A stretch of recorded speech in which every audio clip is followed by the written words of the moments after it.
everybody, and welcome to 2ZQ Hot Takes, where we discuss issues both big and small. I am your host, the very handsome Tim Kirk, and this time I'll be reading from my semi-autobiographical novel, I'm Just Making It Up As I Go Along, and Things Have Not Been Working Out As Well As I Intended. Chapter 9813, My Bravest Moment in Life. My bravest moment in life was something I could never share or talk about openly while in their presence.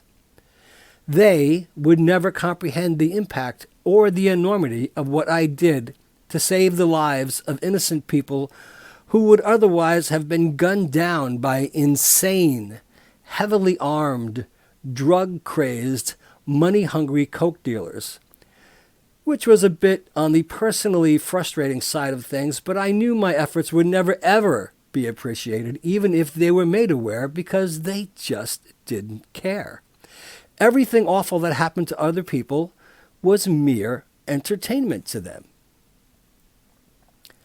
So, one afternoon, several, and I mean at least 2 months after the titular chef drug magnate died, I was working the day shift with all of the other unsuspecting staff and one of the women who had taken a few shifts a week, mostly to get out of the house and make a few extra bucks for herself, that kind of thing.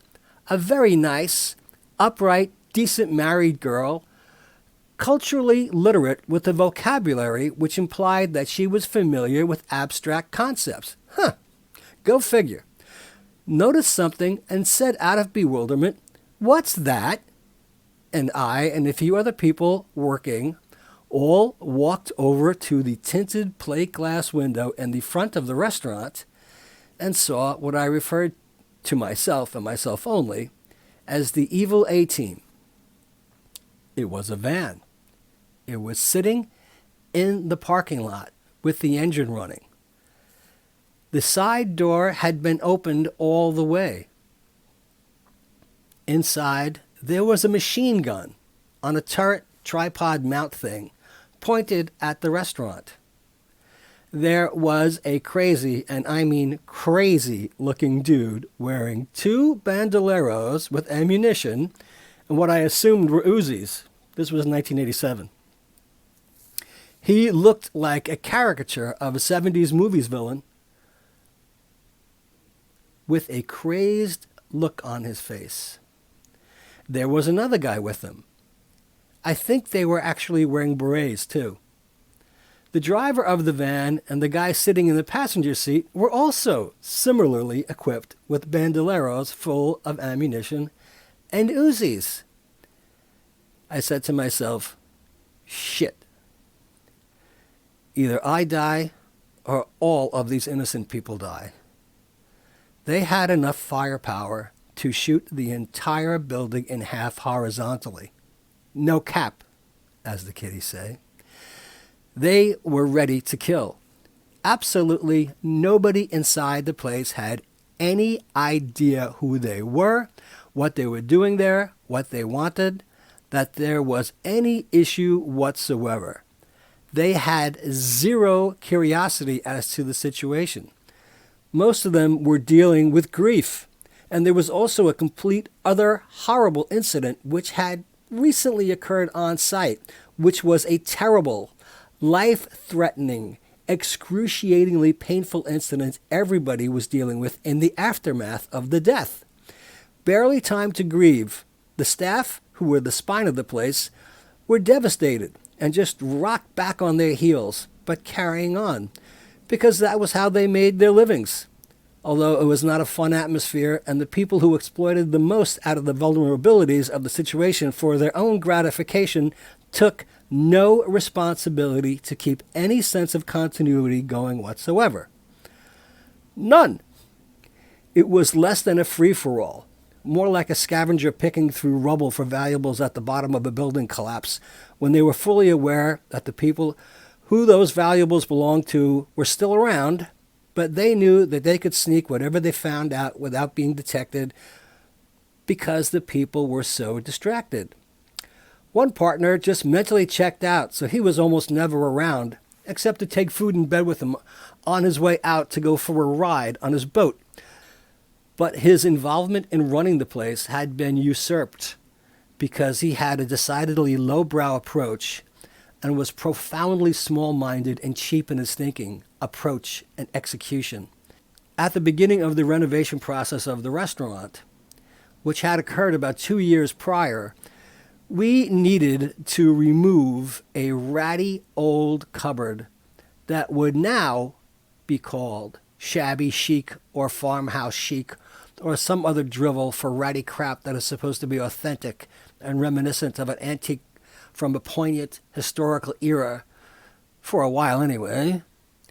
It was just an old piece of crap that we mostly stored games on during the time the place was more easy breezy and had a much lighter menu when it was a hangout instead of a fledgling real restaurant. As we were lugging it out of the building, he emphatically stated that we were making a big mistake, something that wasn't even worth the wood it was made out of. He also lacked the gift of gab, which was necessary in dealing with strangers. He was courting workers on loading docks while the rest of us were doing our best to impress professionals with cash who wanted more from a dinner than shrimp cocktail, French onion soup, salad with blue cheese dressing, and steak well done, while everybody in the moneyed places were eating salmon with dill sauce and something with sun-dried tomatoes. 1987. While he was doing his best to appease barbarians using utensils like cavemen. Nothing against them, but this was not suited to them. Our inventory would go to waste if we catered to their tastes instead of attracting people who would shell out more for more expensive offerings. And what the rest of us were trying to accomplish was not only naive and mostly uninformed, but much lower brow than we believed we were doing. We thought we were doing something better. In reality, we were just a notch above pub grub. And there were other people there new to the situation, and some were good, some were not so good, but it was a huge gaping hole where there had been a thriving subculture and a promising, evolving business going on. I contrast this to the world of work and workplace culture where everybody is a good little doobie, and they all have plastered on smiles on their cherubic faces as they scurry from meeting to meeting and always have a kumbaya solution to every problem, real or imagined, and there are no problems, only solutions, and we are all in this together except for when we are not, and the few of us chosen to get preferential treatment take company-paid expense trips to conferences and learn how to motivate others to engage and dignify everyone except when we are cutting the lesser preferred ones off and having our own closed-door receptions and ignore the shit out of you and drop names of people you wouldn't want to know on a bet. The people who look past you, through you, around you, above you, below you, to the side of you, but never directly acknowledge you or look you in the eye. They don't just snub you. They purposefully use their snubbing as a pedestal to climb up on the next rung of the social professional ladder. But they talk about DEI for a living. Powerhouse leaders of industry, NGO government liaisons, executives forging new pathways to inclusion and equity, leaders with vision for the future. Now, could you please get out of the way? We are taking a group picture and attending a private cocktail hour with the CEO of this diversity-focused org. They love to get high, but can't possibly acknowledge the lowlifes selling them their party favors. They look to the new arrivals, the young, dedicated, committed professionals who are here to make a difference, and they invite them to their hotel suites with fully stocked bars for drinks and conversation. Oh, yes, they do. But they get lost in fugue states, too, and they need to continue leading their double lives. They just switch closets. This is what happens when you get positive reinforcement at specific times in your life. I have been so beaten down that any weak attempt at it aimed at me is met with instinctive, immediate suspicion, like I am walking into a trap. It's either an insulting, patronizing letdown or a feckless attempt at manipulation. But I have been around people who have received so much positive reinforcement that they cannot distinguish actual harsh criticism from praise because they look for a win in every scenario or situation, no matter how awful their performance or results. They just cannot process anything but positive feedback. and think the plain truth actually means the opposite of what they have been told to their faces. They are also the same people who are ageist, weightist, and any other ist except overt racist, because they know they have to be mindful of the precious gem in their crowns. They wear that and fall all over any perceived slight or insult to someone's racial identity as if they are falling on a sword for them. They don't really give a damn. And sexuality to a lesser extent, because you can actually see the marbles roll around the inside of their heads when they have to deal with the DEI issue involving a member of the LGBTQIA plus community and are desperately looking for an out to extricate themselves from a situation they are uncomfortable in, or are trying to find a way to condemn the gay person because they themselves are biased and want to be able to express it to lord over them, but in a subtly nuanced manner, and use euphemisms about conduct or inappropriateness or something they just attach to anyone else's inherent identity to exert control over them. The excuses for excluding you as a queer enter, and you just don't fit. It isn't a match, blah, blah, blah, etc. I have given a prezo to the same room full of people when I was 15 to 20 pounds overweight and flatly rejected. I gave the exact same materials to someone 20 years younger and in better shape, and they gave the exact same prezo to a wildly receptive group who praised them for his authentic, original, brilliant ideas. I held and hold them in contempt. One guy I worked with, a smart, sharp guy who walked away and went into his own enterprise, had to pitch his business to some of the same people and their peers, and I ran into him in the concourse lobby of the massive building we were in.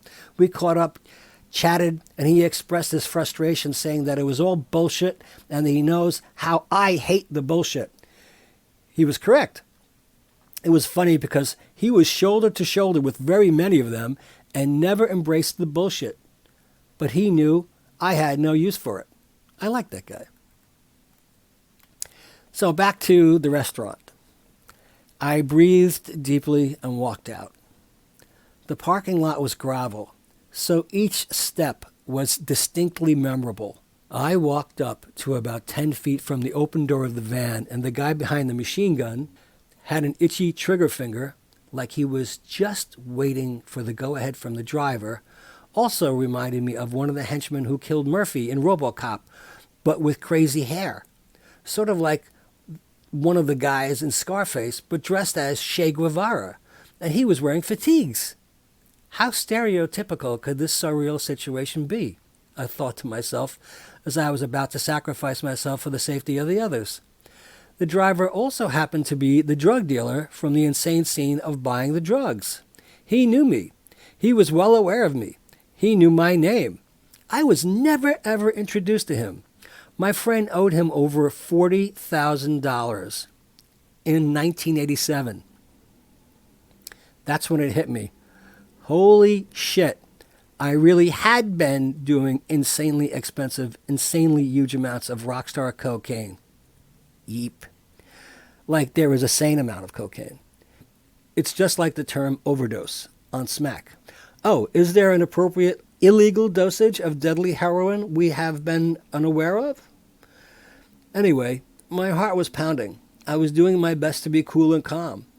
It was very much like a Sergio Leone movie. The gravel under my feet crunching away, my slow, dead-eyed, determined stride, stopping 10 feet away from the open door to the evil A-Team's van. I said, "Ken's dead, Oscar. He's been dead since June. He died on June 7th. He overdosed." Suddenly, the drug dealer's right eyebrow arched up. He looked me dead in the eye. I said, "If you don't believe me, you can go visit his grave. He is buried in Woodlawn or Forest Lawn," or whatever I said, but I had the correct cemetery. He stared me down for what seemed like an hour. I knew I was about to be shot dead.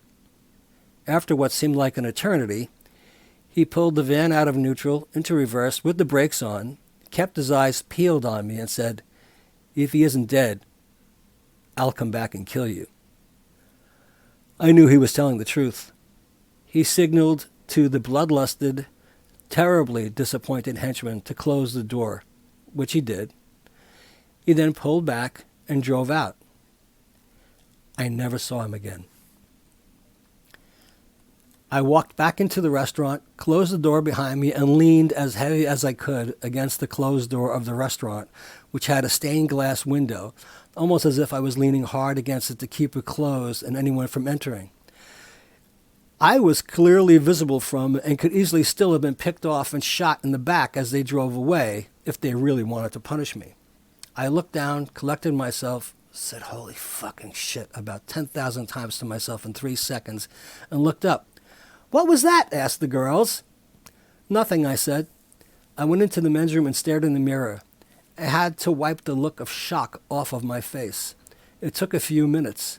I slapped myself a few times, straightened myself out, and pretended everything was fine. I seemed, to the others, to have taken the entire experience in stride as uneventful, and nobody was any the wiser. It went on unremarked upon. Holy shit! That was the bravest thing I ever did. I never said a word to anybody until now. They used to tease me for being sensitive. It was something to mock and humiliate anyone for. Sensitivity. An exposed, perceived vulnerability.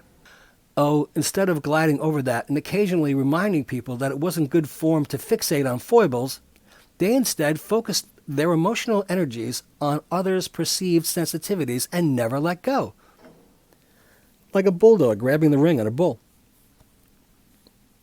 I am pretty sure the goal was reducing the sensitive one to tears to ruin their self-esteem or make them emotional basket cases, until it came time for someone else to zero in on their sensitivities, and then they attack relentlessly and create an air of hostile repellence, with all the tact and aplomb of the ambassador to the world. What really weirded me out was that this was 1987, and owing over $40,000 to a drug-crazed homicidal coke dealer did not cause him to collect any of his money for well over 2 months. I mean, you have to be in some way out cloud of coke to be so disconnected until you realize that the white kid owes you over $40K in cash.